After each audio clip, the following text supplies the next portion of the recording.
आज के टॉपिक की हम करेंगे बुद्धि लब्धि और इसके अलावा जो है वो विकास की अवस्थाएं। सबसे पहले बुद्धि लब्धि के बारे में पढ़ते हैं। इसके बारे में सर्वप्रथम विचार जो है वो जर्मनी के विलियम स्टर्न ने दिया था। अगर आपसे क्वेश्चन आता है कि बुद्धि लब्धि के बारे में सर्वप्रथम विचार किसने दिया था, क्योंकि इसका शब्द का प्रयोग किसी और ने किया था, इस पर जो है वो सूत्र किसी दो व्यक्तियों ने अलग दिए थे और फिर उस सूत्र का संशोधन किसी और व्यक्ति ने किया था।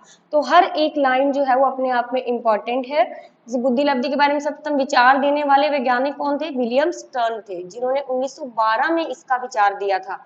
ये क्वेश्चन आया हुआ है एग्जाम के अंदर। तथा बुद्धि लब्धि शब्द का सर्वप्रथम प्रयोग किसने किया था? टर्मन ने किया था। और इसी ने क्या किया था, बाद में जो बुद्धि लब्धि का जो सूत्र पहले दिया गया था उसमें बाद में संशोधन किया था इन्होंने। तो बुद्धि लब्धि के सूत्र का निर्माण पहले तो किसने किया? विलियम स्टर्न ने, ठीक है, जिन्होंने क्या किया था? सर्वप्रथम विचार दिया था। इसके अलावा एक पुहलमान नाम के व्यक्ति थे, इन दोनों ने मिलकर एक बुद्धि लब्धि का सूत्र दिया था। उसके बाद जो है उसमें ज्यादा कामयाबी नहीं मिली, तो उसके बाद क्या है, टर्मन ने 1916 में एक नया सूत्र का संशोधन किया जो कि आज तक चलता आ रहा है, जिसे हम किसी भी व्यक्ति की बुद्धि लब्धि को प्राप्त कर सकते हैं। जैसे बुद्धि लब्धि मानसिक आयु, ये आपको दी हुई होगी क्वेश्चन के अंदर, मानसिक आयु भी दी होगी और उसकी वास्तविक आयु भी दी होगी, ठीक है, और उसको मल्टीप्लाई करना होगा 100 से। इसका एक क्वेश्चन मैं आपको दिखा देती हूँ, ये देखिए। जैसे किसी बालक की वास्तविक आयु कितनी है? 8 वर्ष है और मानसिक आयु कितनी है? 12 वर्ष है, तो बुद्धि लब्धि होगी। तो इसको आप शॉर्ट में अगर इंग्लिश में लिखा हुआ होगा तो ये इस तरह से लिखा हुआ आएगा, ठीक है, मेंटल एज और करंट एज, ठीक है, जो वास्तविक आयु है उसकी आज के समय में, वो करंट एज मल्टीप्लाई 100। तो मानसिक आयु उसकी कितनी है? 12 वर्ष है और वास्तविक आयु कितनी है? 8 वर्ष है और मल्टीप्लाई 100 है। इसको आप सॉल्व करके जो है वो उसकी बुद्धि लब्धि प्राप्त कर सकते हो। 150 उसकी क्या है? बुद्धि लब्धि है, ठीक है। 8 वर्ष है उसकी वास्तविक आयु और उसकी देखो मानसिक आयु 12 वर्ष है, कितनी ज्यादा है, ठीक है। तो इसका मतलब वो बहुत क्या है? प्रतिभाशाली बालक है। तो इस तरह से आप जो है वो मानसिक आयु है जो उससे बुद्धि लब्धि जो उसकी निकाल सकते हो। दोनों एज आपको दी हुई होगी, कोई भी एज दे सकते हैं आपको इन दोनों के अंदर। हो सकता है 8 वर्ष के अंदर, हो सकता है उसको आपको यहाँ पर मानसिक आयु उसकी 6 वर्ष ही दे रखी हो। कुछ बच्चों में होती है ना, कम होती है, एज के अकॉर्डिंग नहीं होती है, तो हो सकता है वर्ष कम दे रखे तो उसकी बुद्धि लब्धि कैसी आ जाएगी? कम आ जाएगी। टर्मन के अनुसार बुद्धि लब्धि का वर्गीकरण, अब इन्होंने ही क्या किया था? बुद्धि लब्धि का वर्गीकरण किया था इन्होंने। इसी के अकॉर्डिंग क्या है, जैसे पहले कई टेस्ट किए बच्चों पर, मानसिक आयु निकाली। मानसिक आयु निकालने के भी तरीके क्या होते हैं? बहुत अलग अलग होते हैं। जैसे कि हर एक एज के अकॉर्डिंग वर्ड्स दिए होते हैं कि इतनी एज में बच्चे को इतने वर्ड्स जो है वो लर्न हो जाने चाहिए, तो उसी के अनुसार क्या उनकी मानसिक आयु निकाली जाती है।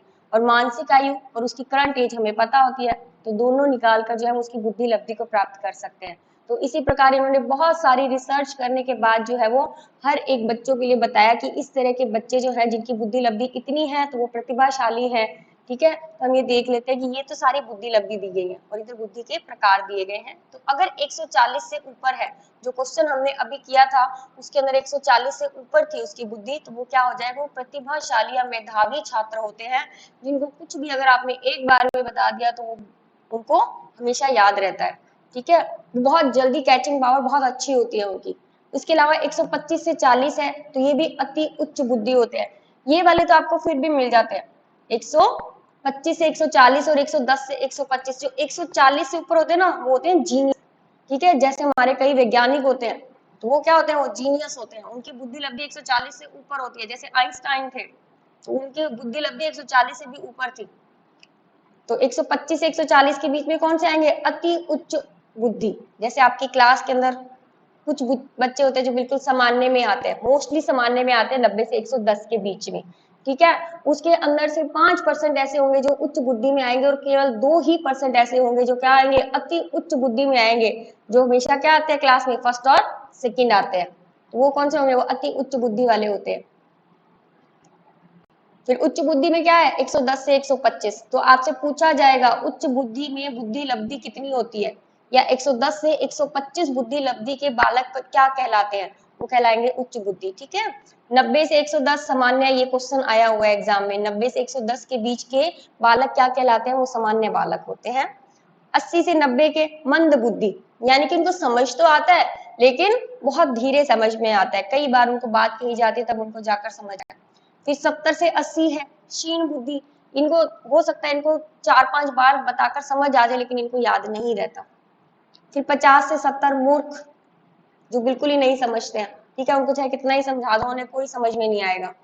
फिर 25 से 50 ये मूड होते हैं, इनको भी बिल्कुल भी समझ में नहीं आता है। और जड़, ये तो आप पूछ ही नहीं सकते कि जो बिल्कुल मेंटली डिस्टर्ब होते हैं ना, जिनका कुछ पता नहीं होता, जिनको कोई समझ नहीं होती है, वो 25 से कम होते हैं, जिनको हम क्या कहते हैं, जड़ कहते हैं। ये भी क्वेश्चन आया हुआ, अगर किसी व्यक्ति के 25 से भी कम है बुद्धि लब्धि तो वो क्या कहलाते हैं, जड़ कहलाते हैं।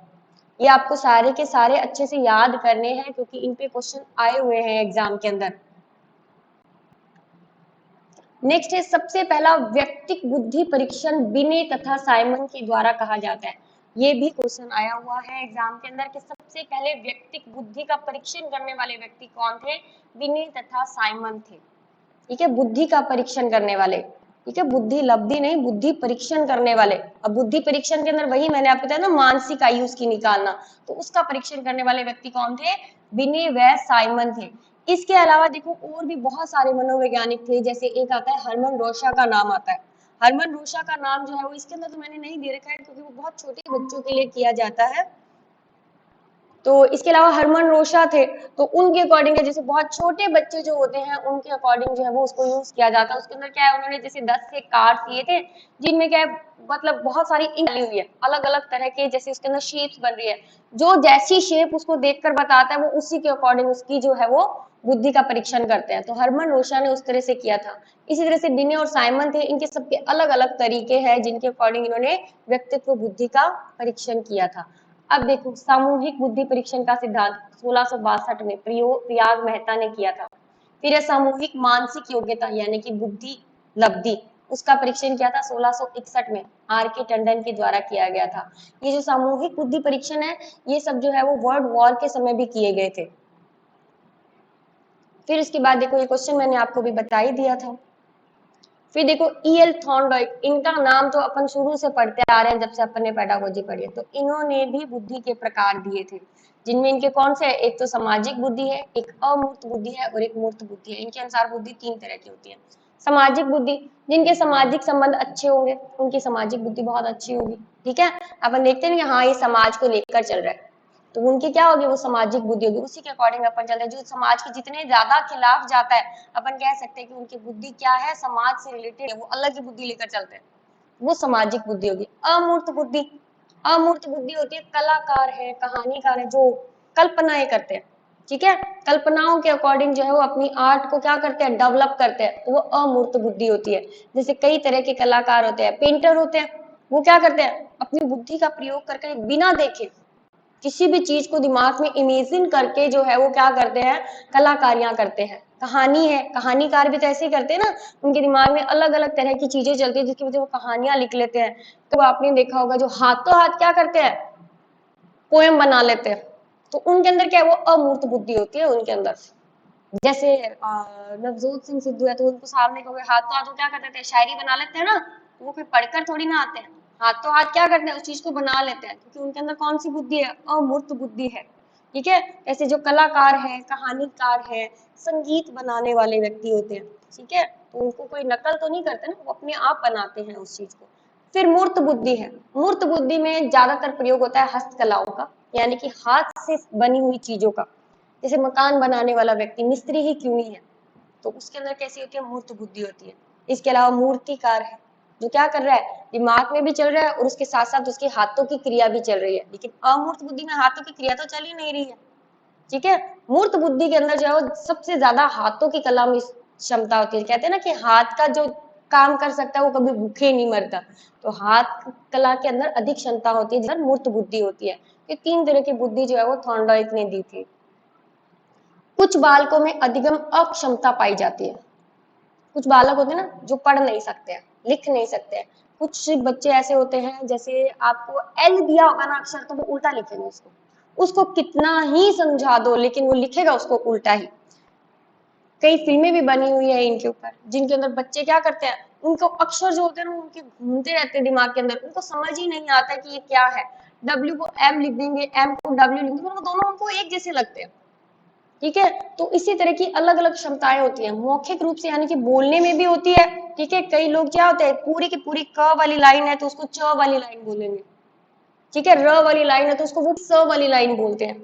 तो इस तरह के जो होते हैं वो मौखिक रूप में आ जाते हैं। लिखित में मैंने अभी आपको बताया ही है, ठीक है। पढ़ने में भी दिक्कत आती है कई बच्चों को, ठीक है। प्रोनाउंसिएशन अच्छे से नहीं कर पाते, चाहे कितनी ही बार उनको एक वर्ड का प्रोनाउंसिएशन बता दो, वो ठीक से उसका प्रोनाउंसिएशन कर ही नहीं पाते हैं। फिर उनके लिए क्या होता है, उनके अलग अलग इलाज होते हैं, जैसे उस शब्द को जो है उनको बार बार जो है वो एक एक वर्ड तोड़ तोड़ कर उनको सिखाया जाता है, ठीक है। तब जाकर वो उस चीज को सीखते हैं। तो मौखिक रूप से जो सीखने की अक्षमताएं होती हैं, जिनको बोलने में प्रॉब्लम होती है, ठीक है। कुछ शब्द होते हैं जिनको बोलने के टाइम वो क्या करते हैं, कुछ गलत प्रोनाउंसिएशन करते हैं, उनका सिर्फ शब्द जो होते हैं उनको गलत पढ़ते हैं। तो ऐसी क्षमता जिस बालकों में होती है उनको क्या कहा जाता है, अफज्या या डिस्फेजिया। ये दो शब्द जो है वो उन बच्चों के लिए प्रयोग किए जाते हैं। नेक्स्ट है पढ़ने की अक्षमताएं, यानी कि उसको पढ़ने में प्रॉब्लम आती है।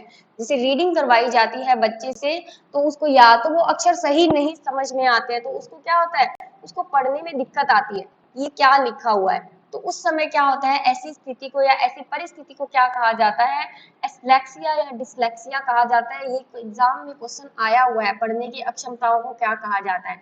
कई बार वो एस्लेक्सिया दे देता है और कई बार क्या दे देता है, डिसलेक्सिया दे देता है।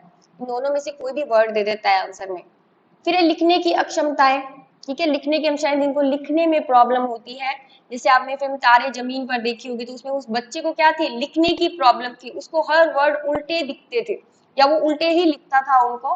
तो उसमें क्या थी, लिखने की अक्षमताएं थी, उसका दिमाग बहुत शार्प था, ठीक है। उसमें अमूर्त बुद्धि थी, लेकिन क्या है, उसको लिखने की प्रॉब्लम थी। तो लिखने की प्रॉब्लम थी तो उसके अंदर इस क्षमता को क्या कहा जाएगा, डिस्प्रैक्सिया या डिस्ग्राफिया। डिस्प्रैक्सिया यानी कि वो उसको प्रैक्टिस नहीं करता है, कितनी भी प्रैक्टिस करता है लेकिन वो उसको लिख वैसा ही रहा है, ठीक है। ग्राफिया यानी कि लिखने की जो ग्राफिक्स होती है वो उसकी सही नहीं है, उसको क्या कहेंगे, अप्रैक्सिया या अग्रेफिया भी कहा जाता है। वर्ड में ज्यादा चेंज नहीं है, डिस्प्रैक्सिया है या डिस्ग्राफिया, आगे सिर्फ अ लगा दिया गया है नेक्स्ट के अंदर, ठीक है। तो आप इसको इसी तरह से याद कर सकते हो। तो ये कुछ क्षमताएं हैं जो क्वेश्चन में बार बार पूछी जाती हैं। एक तो पढ़ने की क्षमताएं तो एग्जाम में बहुत बार आ चुकी हैं, ठीक है। लिखने की भी आ चुकी हैं, अभी तक मौखिक वाली अभी तक नहीं आई है, ये दो तो एग्जाम में पूछी जा चुकी हैं, पढ़ने की क्षमताएं और लिखने की क्षमताएं।